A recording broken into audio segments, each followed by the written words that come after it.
အဲ့မှာကျွန်တော်စဉ်းစားတာကဟုတ်ပြီရေးတတ်မှုနဲ့ပေါက်တယ်ဆိုင်တက်လာရင်ပေါက်တယ်ဟာကွိုင်မဲငါ့ကိုမကြိုက်လို့တော့ပေါက်တာ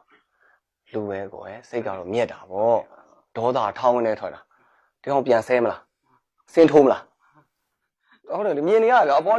နေစီးထိုးကျွန်တော်နိုင်ပါဗျအသေးဟုတ်တယ်မလား तू ကအောက်ကကောင်စင်းထိုးမလားဒေါသထွက်ပြီးတော့မိုက်ကိုလွှတ်ချပြီးတော့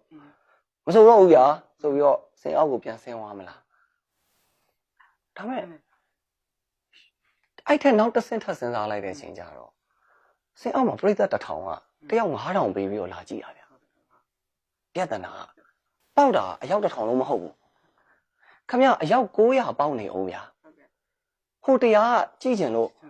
သိရမလားအကိုရဲ့ကျွန်တော်ကခမရကိုစန်းတိုင်းရှိုးကိုကြည့်ကျင်လို့ကျွန်တော်ကတငင်ကနေဘတ်ကားနဲ့လာရတာပါဆိုတော့သူ့မှာမုံဘိုးလေးစုပြီးတော့လာရတယ်ဆိုရင်ကျွန်တော်မစိုးပဲဆင်းသွားရင်သွားပြီကျွန်တော်ပြောလေဒါကျွန်တော်စဉ်းစားတဲ့နည်းကအဲ့တော့ဆင်းအောက်မှာပြိဿ1000ရှိတယ်900ကျွန်တော်ရေသက်ဘူးနဲ့ထုတယ်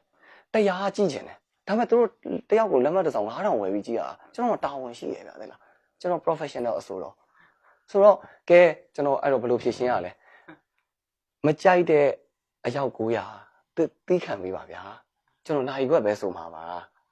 နိုင်ခွက်ပြီးရင်ကျွန်တော်ဆင်းမယ်အဲ့တော့အကိုတို့အမတို့ကျွန်တော်မကြိုက်ရင်ခဏလေးဟိုမှာမုံသွားစားအညောင်းညာဖြေးဟိုမှာထိုင်ခဏထိုင်ဆောက်ကျွန်တော်ကြည့်ကျင်တယ်လူသူ့ခမရလက်မှတ်ဝယ်ပြီးတော့လာကြည့်ရတာလေကျွန်တော်ကသူ့ကိုဖြောပြရမှာ哦ဆိုတော့အဲ့ဒီစိတ်နဲ့ကျွန်တော်ဒါဖြတ်တန်းလာတာ